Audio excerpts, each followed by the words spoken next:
people always say to me when they watch a film they've done, they find the mistakes. They find what happened. When you look at this film, what do you see that you would have done differently, or would there be? This is recorded, isn't it? I refuse to throw myself under the bus. If I go under the bus, someone else is throwing me, I promise.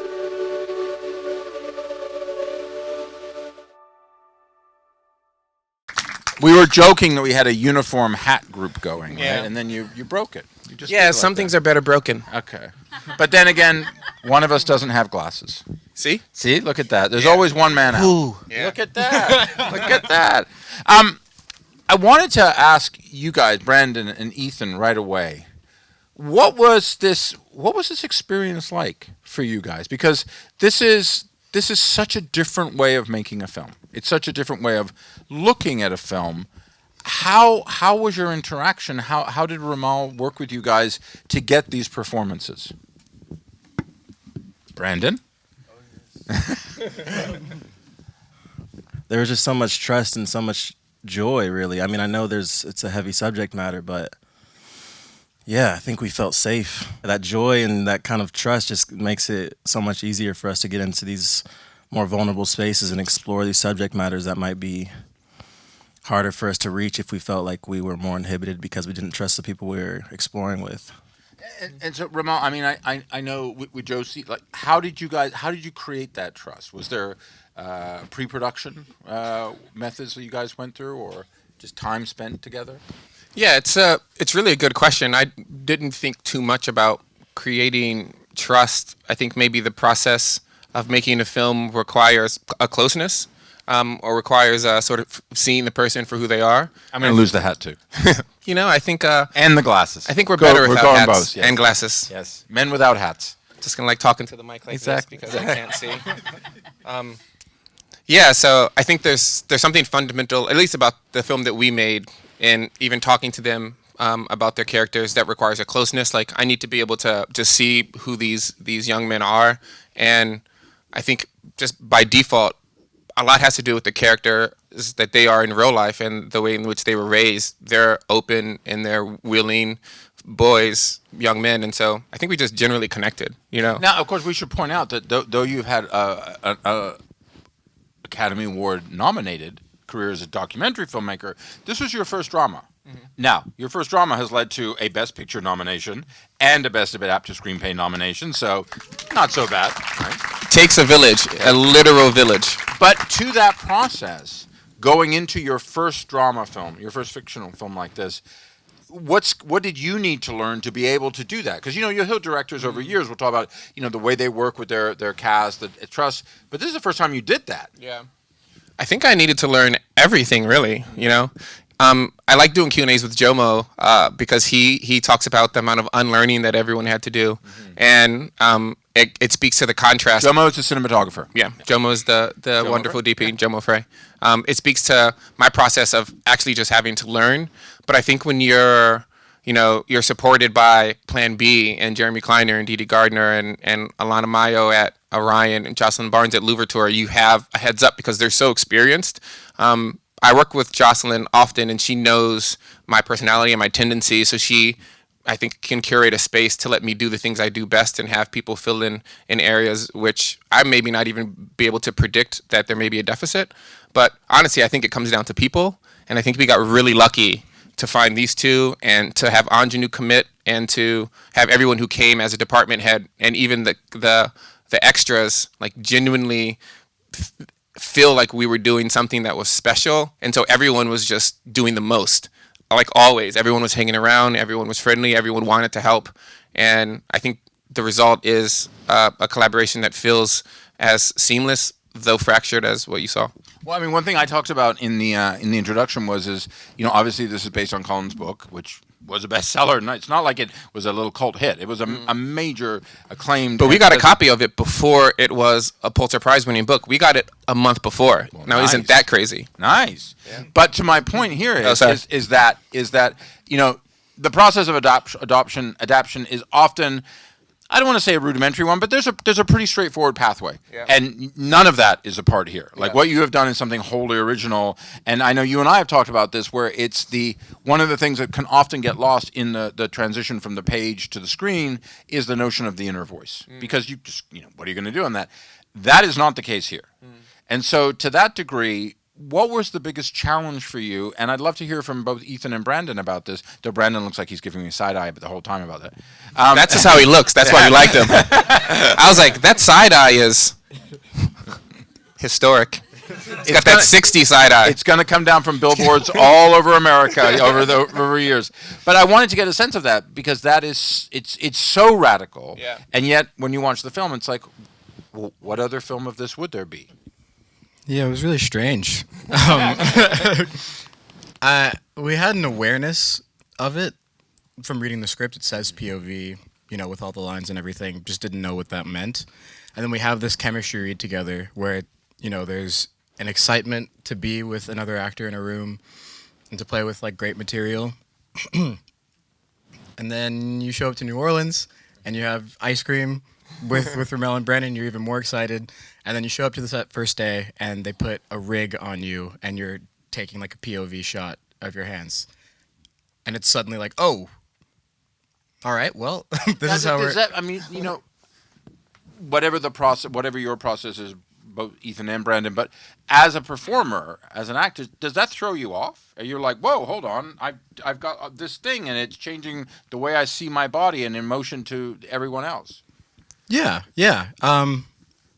But the thing is, I think we've been talking about trust a lot, but I think because of that trust and also just excitement to work on the project, that was felt like everywhere. So, it takes a moment to kind of find your footing. It takes a moment to look away from to not look away from the camera and look at Brandon. But eventually we just kind of fell into a rhythm, and like you show up to set kind of knowing what at a very at baseline what we're going to be doing and what that feeling is going to be like when looking into the camera and performing. RaMell got a pretty good feel of when it felt like we were looking into the camera versus it felt like the camera melted away and we were actually speaking to to each other. What was that, Brandon, for you? What was that like? Was that did it take a few days, a few hours? When did you feel like just suddenly that wasn't a factor and you were just doing your thing? Time's a tricky thing.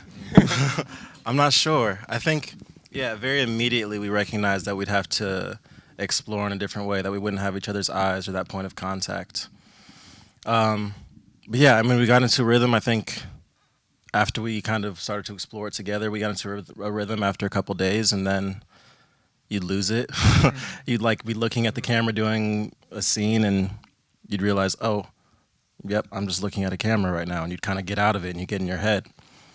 So then you just rediscover it every moment. But yeah, I think, after the first time where you kind of get into that rhythm, then every time it happens after that, you're like, well, I know I can get out of it, so let's get in it. RaMell, in terms of how you shot the film, there are obviously, what was the sequence like in terms of how you shot it and how the actors evolved into the characters and how they evolved into the situation? Yeah, it's a good question. I think, as I mentioned, we had really experienced producers and department heads and a deeply experienced AD, James Rock, who was absolutely fantastic. I think, many people saved the production at certain times. The first week I got COVID. Nora Mendez, our production designer, got it the second day. We had to shut down, so we lost a week. And we're shooting all oneers. We didn't have time to do rehearsal before. We had to rearrange the script to figure out how to accomplish this in a shorter amount of time. But the shooting sequence was intelligently designed. Mm-hmm. So we're starting off with, Ethan's first day was him hand acting, basically, for, 4 or 5 takes, just to have the crew get familiar with the way in which we were going to shoot. And so, we weren't shooting the most emotional scenes or the ones that had the most complex choreography towards the beginning. That was happening more towards the middle and towards the end, so that we could learn exactly what we were doing. So there's a part of evolution in that sense. Yeah. Because the one that, there's many full of stunning scenes, but the scenes on the bikes, The thing about the sense of freedom, the sense of the sky, the sense of that, and then that broken with the sense of escape. How far along in the process was that? Because that's such an emotional junction happens there. Ethan? Is that towards the end? Towards the end, yeah. That was towards the end. We were in Thibodeau? Yeah. We were in Thibodeau. What was the question though? Crazy. But in terms of doing that scene, because it is a big departure. Any scene that's complex, any scene that like that one, it looks very simple, but you know, it doesn't seem simple in another sense because emotionally there's so much going on. But technically, right? Jomo Frey had to quite literally like invent rigs, so it looks like they're riding bikes. First of all, like we had an extra because we couldn't have Brandon be on the bike. It was like liability. It's half of a bike. The bike isn't even touching the ground. It's like 1 inch off the ground. We have half a bike look like. That's what I'm saying. I didn't know until we saw it. Like a strange, it was a really strange contraption. Yeah, we had, we're shooting on mimic mode. We have Sam Mendez, one of the operators, in another van. The camera's like above the extra's head. It's absolutely a wild technical. I'd say achievement because it did seem like once we got to the point where we felt it could work through whatever they were concocting, and we were like, finally, we had to shoot those later on because we were problem solving towards the beginning of when we started shooting because we couldn't build early.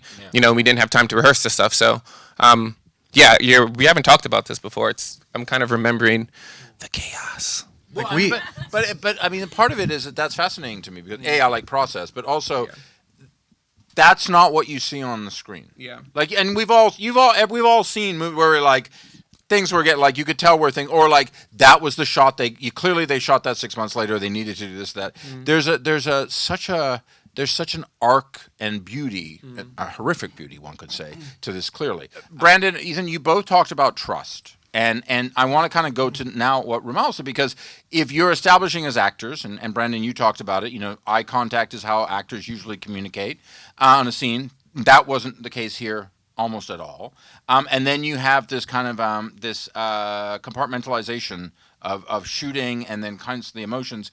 How was that for you, Brandon, to come back into that when you needed to?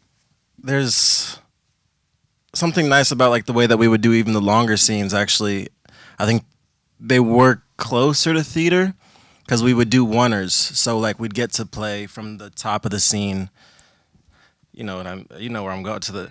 I don't know why my words aren't working, but we'd do the whole scene like all the way through from top to bottom. So in that we got to live in the entirety of the scene every time. So that was nice. So yeah, this idea of when we would have to leave and like maybe in the bike scene and like come back. I mean, it's just the back of my head in that one. So I just have to ride a bike. So it's like, but yeah, I mean, yeah, that is it's just a very, I don't know, it's what acting in film is as we're exploring. But certainly, wouldn't it have felt, I mean, and this is from someone who loves the film and has seen it several times now, is there's obviously the scenes of let's just call it torture, because it is, right? Violence that occurs to the characters. Those kind of things to be able to come in and out of that. Okay, yeah. What was that like? I mean, I don't know if fortunately is the word, but since I was exploring Turner, I don't think I had to do as many scenes as maybe Aunjanue or Ethan, that they were in heightened emotion in like very dark places. I only had a few, and yeah, I mean, it does linger. And there's the moment where Turner delivers the news to Aunjanue about, that's not her name, to Hattie about Elwood. And you only see like 10, 15 seconds of it in the film, but we filmed that as a whole scene a few times. And then I think Aunjanue left and RaMell asked to film it again, but from the front. So I had nobody there, but he wanted to get back into that emotional state. And yeah, it's strange. And it's really fascinating. I think this speaks to what Aunjanue did in this film, and I'm not sure what her process is. You'd have to ask her. But the way I remember that scene, it's like I remember it emotionally as like something that I experienced. Not like, I don't remember it as a film that I shot. Every time I think about it, I remember her emotion when the door opens. And like that's something that affects me every time I remember it, which is, I don't think is anything that I could say about a film or anything that I've done before. But to that, it is a natural segue, Ethan, to ask you about working with Aunjanue, who's clearly one of the great actors of our time. How did the two of you, when you talk about elements of trust, you talk about elements of connection, how did the two of you establish that? I kind of came into this really fortunate because Aunjanue played my mother in When They See Us 5 years before. Yeah.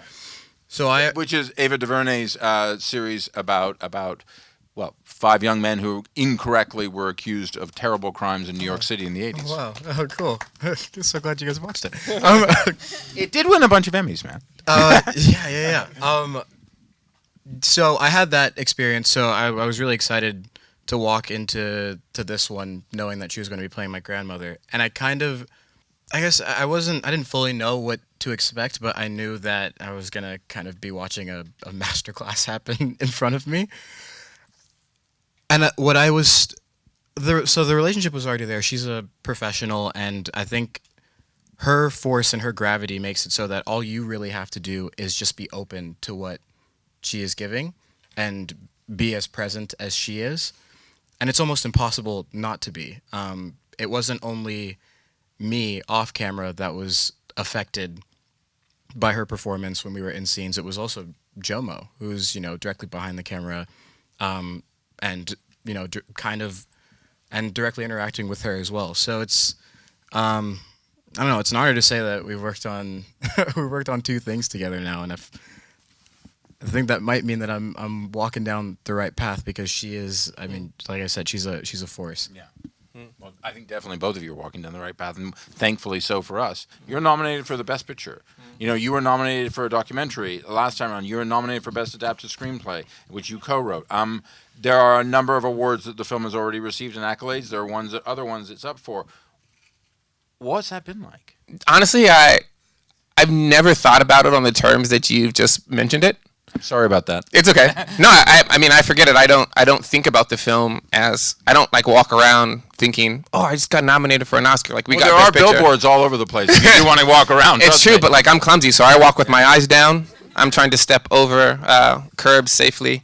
No, I'm genuinely thrilled to be supported, and I think about the film as a place to do what I like to say, make an experiential monument, to elevate the Dozier School Boys story to a place of historical reckoning for an audience, where you guys have an experience that's as visceral as you smelling the air after a storm, or you rolling in the grass, or feeling the sun on your skin, where it's something you try to explain to someone and they're like, dude, you were just rolling in the grass, and you're like, but you don't understand. The ground was incredible, and the earth was warm, and I think this bug was on me, but we became friends. That conversation, and person's like, yeah, whatever. I think if you can do history in that way for someone, then it escapes the erasure that happens in curriculums and in education systems across the country, and you allow someone to participate in a sort of righteous mode of participation in someone else's life. Well, thank you very much, sir. Thank you, Brandon. Thank you, Ethan. Thank you, RaMell. Thank you very much.